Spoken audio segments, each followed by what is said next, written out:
Serie Jurisprudencia Constitucional Ambiental.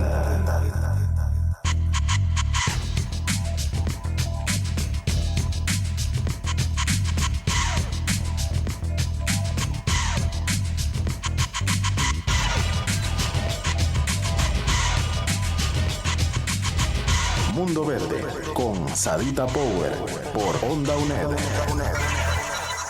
Saludo cordial desde los estudios de la Universidad Estatal a Distancia en Costa Rica. Les habla Sadita Power. En este nuestro tercer capítulo de la serie Jurisprudencia Constitucional Ambiental, lo dedicaremos a analizar sentencias sobre la zona marítimo terrestre. Nos acompaña el doctor Fernando Cruz Castro, magistrado de la Sala Constitucional de amplia trayectoria en Derecho Penal. Se ha desempeñado como fiscal general de la República y es también profesor en el posgrado de Criminología de esta universidad. Doctor Fernando Cruz, es un honor contar con usted nuevamente. Gracias por acompañarnos. Muchas gracias. Es un tema muy importante y le agradezco mucho la invitación. Doctor Fernando, tomando en cuenta que nuestra producción está dirigida tanto a estudiantes de las ciencias naturales y el derecho ambiental, como al público en general, ¿qué le parece si comenzamos explicando algunas definiciones generales sobre la zona marítimo terrestre? Bueno, la zona marítimo terrestre ha tenido una evolución histórica que se ha ido reduciendo su superficie.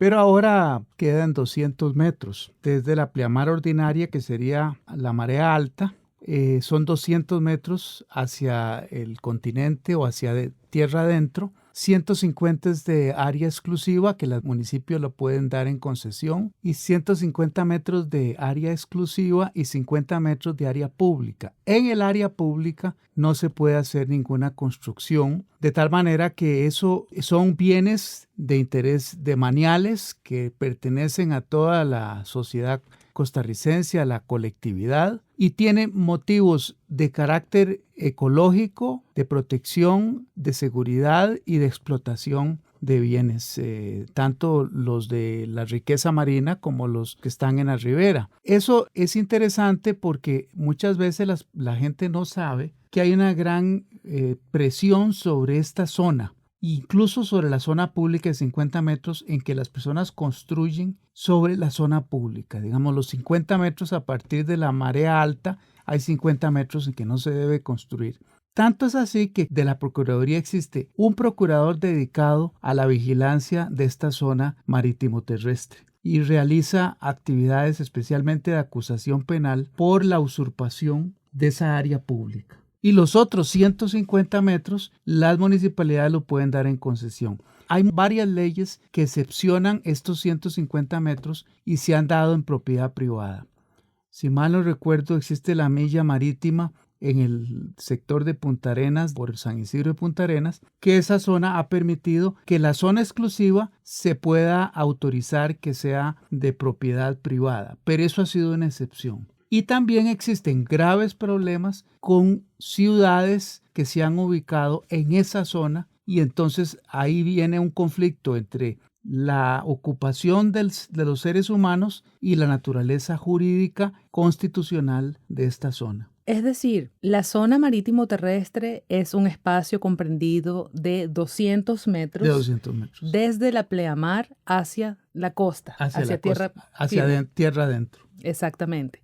De esos 200 metros de zona marítimo terrestre, tenemos 50 metros de zona pública, que son prácticamente las costas de arena y las costas rocosas, donde cualquier persona en todo el espacio de la geografía nacional puede caminar por la playa, por así decirlo. Así debiera ser, pero hay zonas en que ha habido conflictos sobre eso. Lo cual nos lleva a otro tema, que es que hay como una cultura nacional que no admite o no le simpatizan las playas privadas. Y luego, el resto de los 150 metros contiguos a estos primeros 50 metros. Es zona exclusiva. Se puede desarrollar actividades de vivienda, actividades económicas, y los municipios, como regla general, otorgan concesiones sobre esa zona entre los 50 y los 200 metros. Ahí es donde quería aclarar la duda que tenemos. Uh-huh.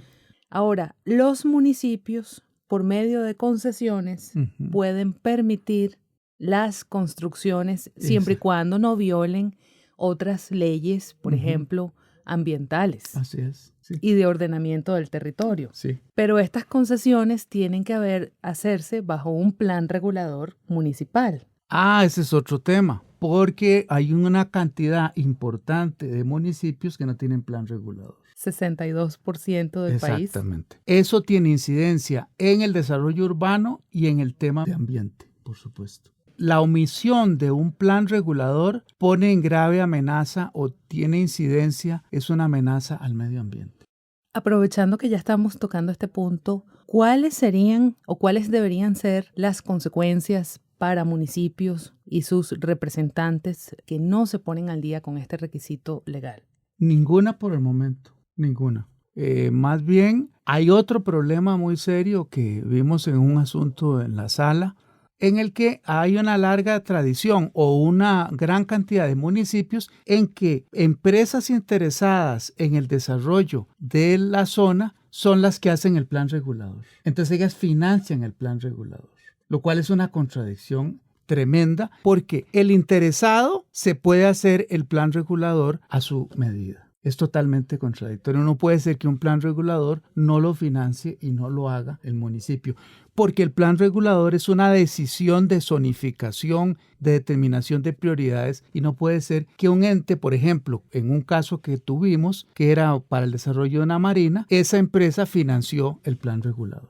Los planes reguladores debiera ser una exigencia a todos los municipios para que lo cumplan el 100%, y eso resolvería o sería una medida preventiva para proteger el ambiente y para proteger el desarrollo urbano, porque el desarrollo urbano y la protección del ambiente tiene como base o puede tener como base o fundamento el plan regulador.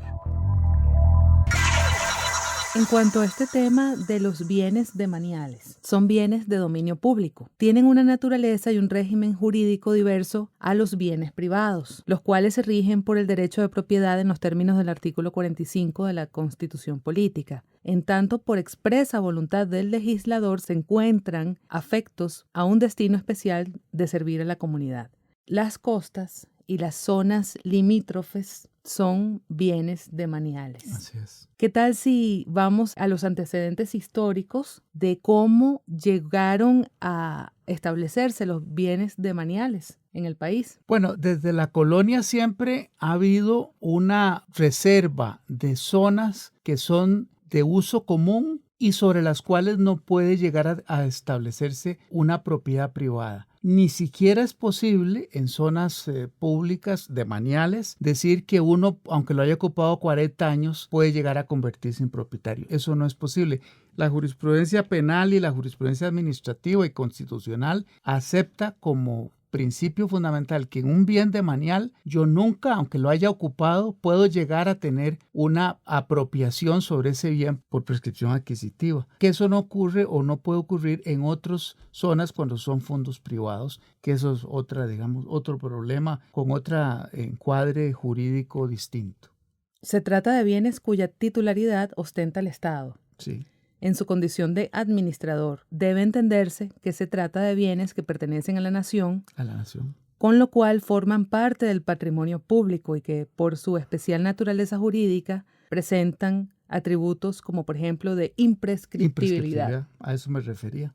Y no hay posibilidad de que uno por ocupación pueda tener una prescripción adquisitiva. Sí. Es decir, no puede adquirirse el derecho de propiedad sobre ellos. Exactamente. Es decir, no pueden adquirirse mediante usucapión. Es un término del derecho romano que lo que significa es que si durante un cierto lapso yo ocupo la propiedad, significa que en algún momento, pasado un cierto plazo, yo logro incorporarlo a mi patrimonio. Eso no es posible en los bienes demaniales.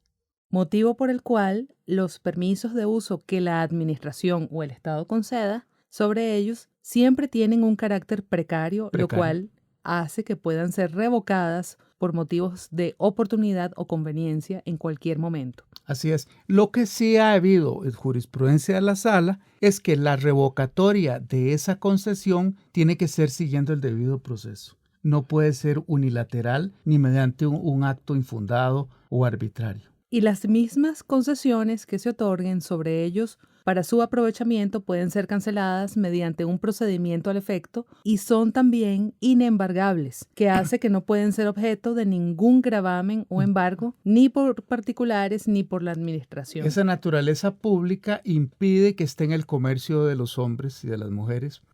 No puede estar sujeto ni puede ser objeto de un tipo de garantía, por ejemplo, hipotecaria o cualquier otro gravamen.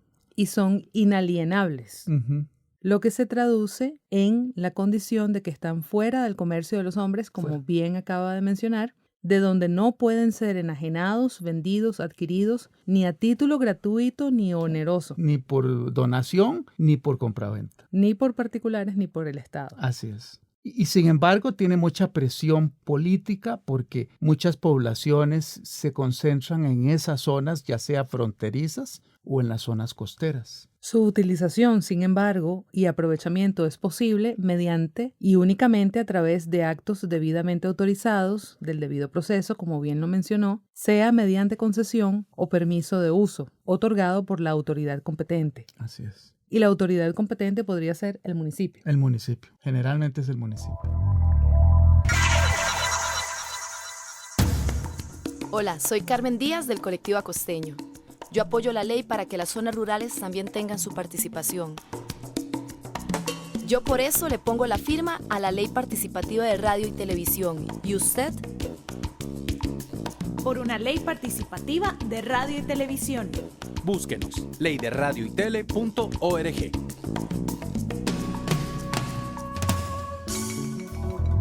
Serie Jurisprudencia Constitucional Ambiental. Mundo Verde con Sadita Power por Onda UNED. Analizando la sentencia número 06454, explica acerca de la demanialidad de la zona marítimo terrestre en el ordenamiento jurídico costarricense. Aquí viene el aspecto histórico interesantísimo. Sí. La demanialidad de la zona marítimo terrestre no se estableció en la ley número 6043, como pareciera que consideró el accionante de esta acción de inconstitucionalidad, sino que la misma tiene un origen anterior que se remonta a los orígenes de la conformación de nuestro Estado costarricense. Así es. Desde la colonia, en documentos, ya hay un concepto y una determinación de zonas inalienables, obviamente por razones de seguridad, tanto en su origen, por supuesto, el tema de ambiente no estaba presente, pero sí por razones de seguridad, de soberanía y de permitir que ese acceso a las costas no tuviera ninguna limitación. Lo mismo en el tema de fronteras. Es exactamente igual, guardando distancias. E incluso la zona marítimo terrestre era mucho más amplia hace 100, 250 años. Sí. Efectivamente, era de 1 milla de ancho. 1 milla, sí. Por lo que se le conocía, y aún en nuestra época en algunos medios, Milla marítima, como la milla marítima. Así es. Y esto se dispuso según precepto de la Real Cédula del 15 de octubre de 1754, que se mantuvo vigente a lo largo de toda la legislación emitida durante el siglo XIX. Sí, pero siempre a partir del desarrollo urbano, el desarrollo económico, de la independencia, uno lo que nota es una presión creciente sobre esa zona. La han ido reduciendo en espacio y ha habido también incumplimientos permanentes de un estado de ilegalidad que se manifiesta aún en fechas recientes, para ir postergando el cumplimiento cabal del respeto de esa zona, que ahora, digamos en los últimos 40 años, adquiere una dimensión ambiental de mucha trascendencia. Inclusive, declarada la independencia de la corona española, en 1828, la ley número 162 continúa con este concepto de la milla marítima. Así es, sí, durante mucho tiempo. Después se fue reduciendo hasta llegar a los 200 metros. y ahora ya ha habido, digamos, polémicas para que esa zona pública y zona exclusiva sea posible sujeta o posible la admisión de apropiación privada sobre ella. Fíjese qué interesante, posteriormente en el Código General de 1841, promulgado durante la época de Braulio Carrillo, además de que se conserva la distancia a ambos mares de la milla marítima, se resalta el carácter demanial del flujo y reflujo del mar y sus riberas. Asimismo, en la Ley número 7 del 31 de agosto de 1868 se ratifica la idenunciabilidad. Sí, ¿Es idenunciabilidad o irrenunciabilidad? No, idenunciabilidad es porque no puedo hacer un denuncio. No puedo decir que voy a inscribir esa propiedad a mi nombre a través de la posesión que he tenido durante un determinado número de años. La imposibilidad de titular las tierras en esa zona. Por su parte, la Ley de Aguas número 8 de 1884, por primera vez se califica esta franja de tierra con la denominación de zona marítimo-terrestre, la que expresamente se afecta como bien demanial, de dominio público y en consecuencia como patrimonio nacional. Posteriormente, el Código Fiscal de 1885 dispuso la prohibición de enajenar los terrenos comprendidos a 1 milla de latitud a lo largo de la costa de ambos mares. Ya en el siglo XX, la primera normativa que se hizo referencia sobre la zona marítimo-terrestre fue la Ley número 75 del 30 de agosto de 1924, que reafirmó el carácter demanial de estas tierras, así como la imposibilidad de explotar y usufructuar de ellos. Por su parte, la Ley número 11 del 22 de octubre de 1922 precisó con exactitud su extensión al delimitarla en 1.762 metros. Igual sigue siendo la milla. Correcto, que en metros corresponde a la milla. Fíjese qué interesante. Esto a partir de la pleamar ordinaria y de 500 metros a lo largo de ambos márgenes de los ríos. Ese es otro factor que no tiene nada que ver con la zona marítimo-terrestre, que es una zona de protección especial en la ribera de todos los ríos, que muchas veces se respeta. Esta medida se mantuvo hasta 1942, en que a partir de las leyes número 19 y la número 201, se redujo su extensión a 200 metros para ambas costas, como hoy en día. Así es. Eso está en relación al desarrollo socioeconómico, a la mayor cantidad de población. Eso significó probablemente que muchas personas pudieron apropiarse de una zona que ya de por sí seguro por muchos años así estuvo, y en algún momento se ha utilizado la posibilidad en determinados lugares de autorizar la apropiación de la zona exclusiva entre los 50 y los 200 metros para un desarrollo de esas zonas. Eso se ha hecho en algunas leyes, como decía yo, en la zona de San Isidro de Punta Arenas. Esa es una de las situaciones, que hay algunas leyes que han habido excepción sobre eso. Es decir, a partir de estas dos disposiciones, y a excepción de los 200 metros contados a partir de la pleamar, el resto de los 1.672 metros dejaron de ser de dominio público y pasaron entonces a ser de dominio privado. Así es. Hubo una apropiación porque se redujo el espacio, igual que en los ríos. Este carácter demanial de esos 200 metros se ratificó posteriormente en la Ley de Tierras y Colonización número 2825 de 1961 y se repitió en la Ley Forestal número 4465 de 1969 y la de Urbanización Turística de la Zona Marítimo Terrestre, la número 4558 de 1970. Esta última ley requiere una mención especial porque tuvo una corta vigencia. Por cuanto a tenor de lo dispuesto en su transitorio tercero, se desafectaron 150 metros de los 200 metros después de los primeros 50 metros contados a partir de la pleamar, al autorizarse a los particulares que hubiesen poseído por más de 30 años en forma quieta, pública, pacífica y sin interrupción lotes o fincas en ese sector, a inscribirlos por medio del trámite de informaciones posesorias ante las autoridades jurisdiccionales no administrativas. Y dado que se cometieron gran cantidad de abusos a tenor de la vigencia de esta ley, Posteriormente se derogó Se derogó, sí. 17 meses después. Así es. Eso evidencia la presión que hay sobre esa zona siempre, con una natural propensión a la apropiación de esa zona, de la zona exclusiva, digamos la zona entre los 50 y los 200 metros, que digamos estamos de acuerdo en que los 200 metros históricamente en los últimos 60, 70, 80 años es la zona que define la zona marítimo terrestre. Entonces, estas personas, por ejemplo, los pobladores de la zona del sur caribeño de Costa Rica, de la zona de Limón, que tienen siglos de establecerse allí, ¿qué pasó con estas personas que inscribieron estas fincas y luego la ley fue derogada? No perdieron nada, porque eso lo hicieron a la luz de la ley vigente y no podría haber un efecto retroactivo que los deje sin un derecho adquirido frente a una ley que había sido legítimamente aprobada. En la actualidad, la zona marítimo terrestre o zona costera es regulada mediante la ley número 6043 del 2 de marzo de 1977 y su reglamento. Decreto Ejecutivo número 7841P, y es la primera que lo hace en forma específica manteniendo su condición de bien demanial de la nación.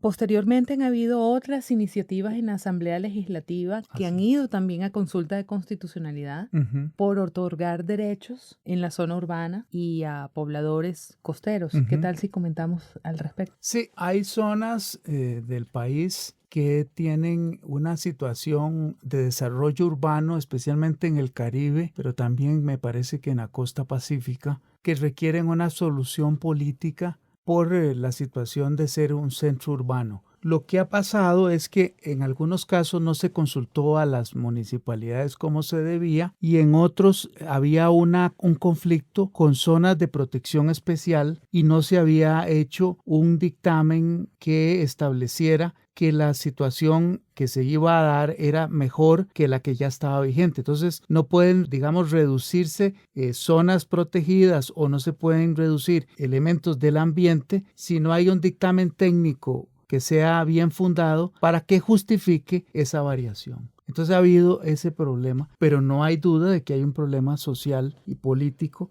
frente a ciertos centros urbanos que están ocupando una parte de la zona marítimo terrestre. Dentro de la parte de definiciones básicas, me parece importante también el mismo concepto de zona marítimo terrestre como está dentro de la legislación, porque se refiere, por ejemplo, a las playas y zonas marítimas, pero también a las islas, islotes, peñascos marítimos y toda tierra o formación natural que sobresalga del nivel del océano dentro del mar territorial de la República. Sí, es otra situación, pero ese tiene un régimen menos estricto, aunque requiere una concesión en las islas para la población. Ha habido alguna discusión de si debiera ser la asamblea o no. En algún voto salvado yo sostuve que debía ser el parlamento. Pero sí también hay una gran presión sobre islas porque para algunos conciben el desarrollo turístico en la posibilidad de dar en concesión islas a personas privadas para que haya, esa es la visión de un tipo de desarrollo turístico que podría darse. A mí me parece que eso es un tema político, pero que incide en el tema de ambiente. ¿Podría darse entonces la concesión de una isla como se pretendió en la administración pasada por parte del ministro de la presidencia o familiares allegados al ministro de la presidencia de la administración Chinchilla Miranda de, mediante concesión, establecer todo un proyecto turístico con casinos y todo? Sí podría darse, pero en este momento me parece que hay algunos requisitos que hay que cumplir que lo hacen un poco complicado y difícil.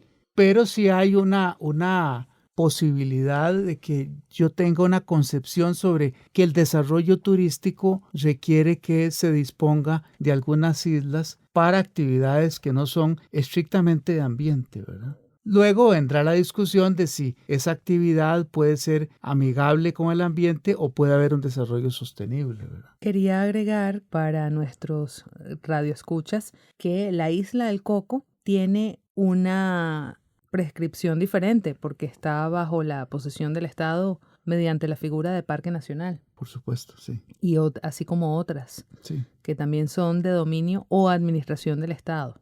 Llama la atención que para el litoral pacífico la línea de pleamar es el contorno o curva de nivel que marca la altura de 115 centímetros sobre el nivel medio del mar, y para el litoral atlántico es el contorno que marca la altura de 20 centímetros sobre ese mismo nivel. Sí, eso tiene un fundamento de la geografía o la configuración del terreno para esa definición. Pero en el tema también de la zona marítimo terrestre es muy importante el tema de los riscos y elevaciones sobre la costa, porque también son muy apetecidas para las construcciones y que permita ver el mar desde una altura importante. Pero ahí también hay un problema de ambiente y de la determinación de las dimensiones de la zona marítimo terrestre. Fíjense que cada cosa que hemos ido tocando está siempre el problema entre el desarrollo urbano, el ambiente y el desarrollo turístico. De la capacidad de carga de los ecosistemas, de regenerarse, de absorber los contaminantes, y también el derecho propio de las personas que viven en las costas es donde se ubican los estratos sociales más sensibles. Sí. Quería mencionar que en el artículo número 10 de la ley en referencia, que es donde está explicada tanto la zona pública como la zona restringida. Así es. Sí, la zona pública que comprende la faja de 50 metros de ancho contados a partir de la pleamar, y la zona restringida constituida por los restantes 150 metros. Ha sido un gusto producir para ustedes este capítulo de la serie Jurisprudencia Constitucional Ambiental. Soy Sadita Power, productora. Fernando Cruz Castro, magistrado de la Sala Constitucional, y espero que haya sido de provecho para todos los que nos han escuchado. Y le invitamos a conocer más de nuestra serie en ondaunet.com y mundoverde.com. Muchas gracias, hasta entonces. Serie Jurisprudencia Constitucional Ambiental.